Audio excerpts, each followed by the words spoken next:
Selamat datang kembali di channel Galeri Horor. Dalam video kali ini saya akan menyajikan sebuah kisah mistis yang tentunya kisah ini adalah kisah nyata. Seperti apa kisahnya kita simak saja. Tapi sebelum menyimak kisah ini, alangkah baiknya Anda mengambil dulu tempat yang paling nyaman agar tidak terganggu oleh orang lain, dan silahkan like, share, and subscribe karena gratis, tidak merugikan Anda. Dan untuk teman-teman yang merasa mempunyai kisah-kisah horor atau kisah-kisah mistis, barangkali mau dibagikan ke channel ini, bisa dikirim lewat email, dan emailnya sudah dicantumkan di deskripsi. Baik, kita langsung saja ke ceritanya.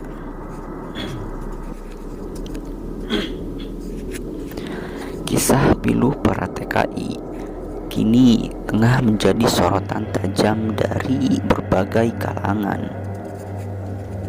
Mereka tidak hanya menderita di tangan para majikan yang kejam, tapi banyak juga yang menderita di tangan para calo dan oknum-oknum petugas di bandara, yang banyak terjadi memeras mereka di saat mereka kembali ke tanah air. Tidak hanya itu, banyak juga para calon TKI yang terpaksa harus menjalani hidup seperti dalam penjara sebelum mereka diterbangkan ke negara tujuan. Berikut ini adalah kisah nyata seorang TKI yang disekap di sebuah rumah penampungan. Ia tak hanya menjalani hari-hari yang penuh kungkungan, tapi ia pun terpaksa harus menerima nasib menjadi budak nafsu birahi jin cabul yang menghuni rumah penampungan tersebut. Sungguh sebuah kisah tragis yang mudah-mudahan dapat kita petik hikmahnya. Sebelum berangkat ke Hong Kong, aku dan sejumlah para calon TKI lainnya tinggal di asrama penampungan calon TKI di Jakarta. Meski papannya ditulisi Lembaga Pelatihan Tenaga Kerja, namun suasananya seperti di penjara. Setiap hari aku hanya merenung sambil menatap tembok yang mengelilingi asrama. Bahkan 3 bulan terakhir, kesehatanku mulai menurun. Sementara pihak perusahaan jasa pengerah tenaga kerja belum dapat memastikan keberangkatan. Impian indahku mulai pupus karena masa setahun bukan waktu pendek untuk menunggu tanpa ada kepastian. Kalian harus bersabar. Semua harus menunggu. Jika kalian tidak betah, boleh pulang kampung, tapi wajib mengembalikan semua biaya yang telah dikeluarkan perusahaan. Begitu kata manajer perusahaan. Saat kami bertanya seputar keberangkatan, kondisi asrama sangat mengenaskan. Kami tidur hanya beralaskan tikar. Untuk mandi harus antri dan sering kekurangan air. Menu makanan tidak memenuhi standar gizi yang wajar. Setiap hari hanya makan sayur asem, kerupuk, atau ikan asin. tanpa daging, buah, apalagi susu. Buruknya kondisi asrama dan rutinitas yang membosankan membuatku stres. Akibatnya aku sering sakit. Tubuhku semakin lemah dan tidak terawat. Padahal sebelumnya aku tergolong gadis yang ceria dan cantik. Aku mulai digerogoti penyakit akibat ketegangan batin. Terkadang berteriak histeris dan tubuhku kejang sampai harus diisolasi di kamar khusus. Mungkin hanya aku saja yang paling sering mendapatkan perawatan medis. Meski sebenarnya teman-temanku yang lain juga sering sakit, tapi tidak separah diriku ini. Pernah suatu kali kami berencana kabur, tapi gagal karena penjagaan sangat ketat mengawasinya. Selain itu, pihak perusahaan cukup pintar dalam menenangkan para calon TKI. Dengan bahasa yang lembut, mereka cenderung berhasil membuat kami optimis untuk bisa berangkat. Suatu hari di bulan Mei tahun 2000-an, aku berada di puncak ketegangan. Awalnya sore itu aku sedang duduk termenung meratapi nasib yang tak menentu. Tiba-tiba tubuhku limbung dan terkulai di halaman belakang asrama. Selanjutnya aku histeris karena tidak terkendali. Badanku diikat dan dimasukkan ke ruang isolasi setelah sebelumnya disuntik obat penenang.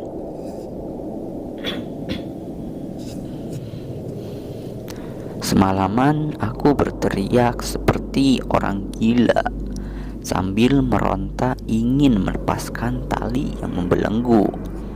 Karena lelah, aku pun tertidur. Antara sadar dan tidak sadar, kulihat sosok bayangan di balik cahaya lampu yang redup. Kuperhatikan bayangan hitam itu masuk ke dalam kamar. Beberapa saat kemudian, bayangan itu membentuk sosok yang berdiri sambil tersenyum. "Kamu tidak usah takut, aku datang untuk menolongmu," kata makhluk gaib itu. Ajaib bin aneh, begitu jari tangannya menunjuk ke arahku. Tiba-tiba semua tali yang membelengguku lepas begitu saja. Dan gilanya lagi, pakaianku yang kukenakan ikut terlepas. Makhluk gaib yang ternyata jin berkulit hitam itu menyeringai menatapku. "Siapa kamu? Mengapa berani masuk ke kamarku?" tanyaku ketakutan. "Aku penjaga asrama ini. Ketahuilah, selama ini aku selalu mengikutimu. Apa maumu? Aku ingin menjamah tubuhmu." "Jangan," teriakku sambil meronta-ronta. Tetapi tangan makhluk misterius itu mulai meraba tubuhku. "Jangan nodai aku mohon. Aku masih perawan," rintihku perlahan. "Kalau kamu ingin segera pergi dari sini, ikuti kemauanku." Aku tidak kuasa menahan keinginannya. Sesaat kemudian aku pingsan ketika terjaga di pagi hari.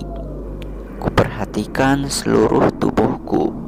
Aneh, tidak ada perubahan sedikit pun. Aku tetap berpakaian dan tidak ada noda darah sedikit pun di lantai. Tiba-tiba mataku tertuju ke sebuah benda di lantai. Mungkinkah benda ini milik jin yang kutemui semalam? Saat kusentuh, ada getaran mengalir ke seluruh tubuh. Tanpa berpikir panjang, kuambillah batu berbentuk akik itu. Siang hari, petugas medis membuka pintu kamar isolasi. Aku melangkah keluar dengan perasaan lega, tetapi anehnya semua teman menatapku dengan pandangan yang berbeda. Bahkan beberapa karyawan perusahaan memandangku dengan ekspresi ketakutan. Tentu saja aku heran melihat sikap mereka. Merasa memiliki kelebihan mendadak. Aku nekat menghadap manajer dan bertanya seputar jadwal keberangkatan. Tanpa diduga, manajer berkata, "Lusa kamu berangkat, paspor dan tiket sudah disiapkan." Suara manajer perusahaan terdengar bergetar. Aku kaget dan hampir tidak percaya. Setelah dipenjara berbulan-bulan, akhirnya keinginanku bekerja di negeri orang tercapai juga. Apakah ini pengaruh dari batu akik yang kutemukan? Di dalam kamar, aku mencoba mengamati benda itu. Bentuknya aneh, mirip mata kucing. Ketika ku terawang dalam cahaya lampu, terlihat ada yang bergerak seperti bayangan sosok makhluk yang kutemui. Aku jadi takut melihatnya. Akhirnya benda itu kumasukkan ke dalam botol dan kututup rapat. Ketika aku berangkat ke Hong Kong, botol itu kubawa serta. Aku menetap di apartemen lantai 43, street nomor 33. Lokasinya berseberangan dengan Taman Victoria, Hong Kong.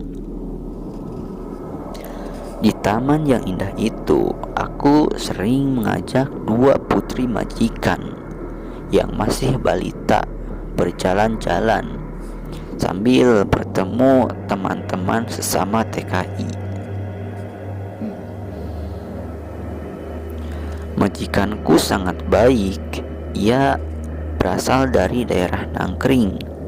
Gajiku sekitar 6 juta rupiah setiap bulannya. Itu pun belum termasuk bonus khusus, apalagi bonus hari raya Imlek. Majikan akan memberikan uang angpau yang jumlahnya mencapai 3 bulan gaji buat pembantunya. Hasil keringatku kukirim ke kampung halaman. Uang itu dipergunakan untuk memperbaiki rumah orang tua, membeli sawah, dan membiayai kedua adikku yang masih sekolah. Namun anehnya, meski aku sudah berada di negeri seberang, aku masih sering bermimpi bertemu makhluk gaib di dalam botol itu. Ia seolah merengek sedih, minta dilepaskan. Terkadang ia minta diberi makanan berupa wangian dupa. Pada tanggal 1 Agustus 2003. Secara tidak sengaja, tutup botol terbuka. Mungkin aku terlalu larut mendengar rengekan jin itu hingga tidak sadar aku pun membukanya. Aku kebingungan seperti orang gila mencari kesana sini. Tanpa sadar, aku menanyakan kepada majikan. Tentu saja mereka heran melihat sikapku.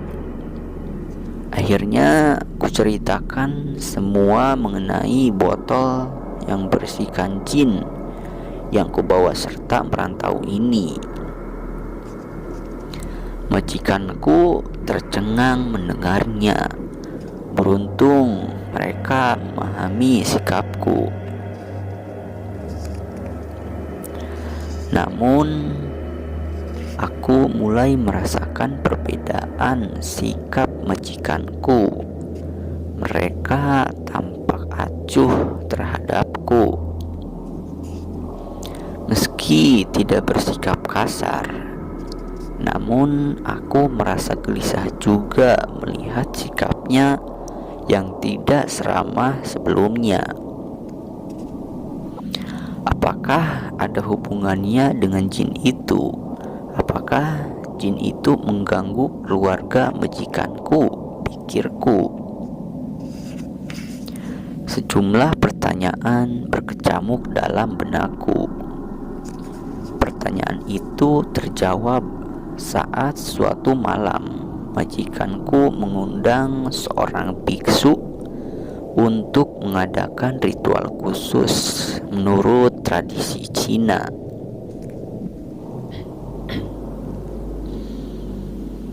Sementara aku hanya memperhatikan dari sudut ruangan. Beberapa saat kemudian, kulihat ada semacam pusaran angin masuk ke dalam apartemen. Aku terkejut dan merasa yakin jin itu akan kembali. Kucium pula aroma wangian. Tiba-tiba saja kulihat seberkas sinar merah berukuran bola kasti berputar-putar di ruangan sebelum kemudian melesat keluar apartemen. Sesaat kemudian terdengar bunyi keras di luar gedung. Suaranya seperti dentuman meriam. Kulihat orang-orang yang sedang berjalan melihat ke atas mendengar suara aneh itu. Tetapi yang membuatku terkejut, terdengar suara tawa di telingaku. Aku pergi, Wina. Hahaha.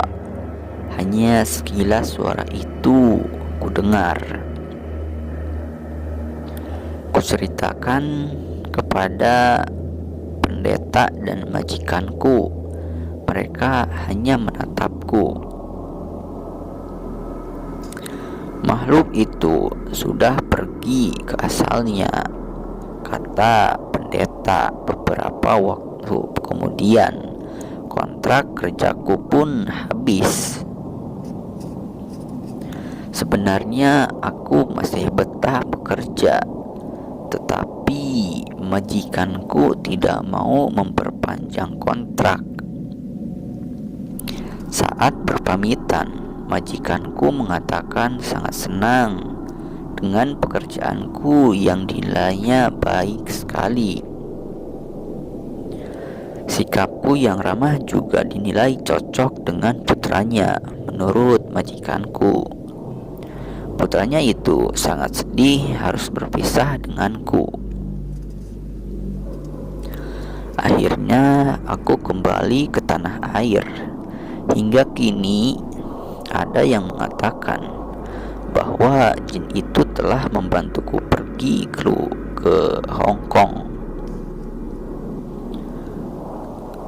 Tetapi aku sendiri yakin hanya Tuhan yang menentukan nasib seseorang.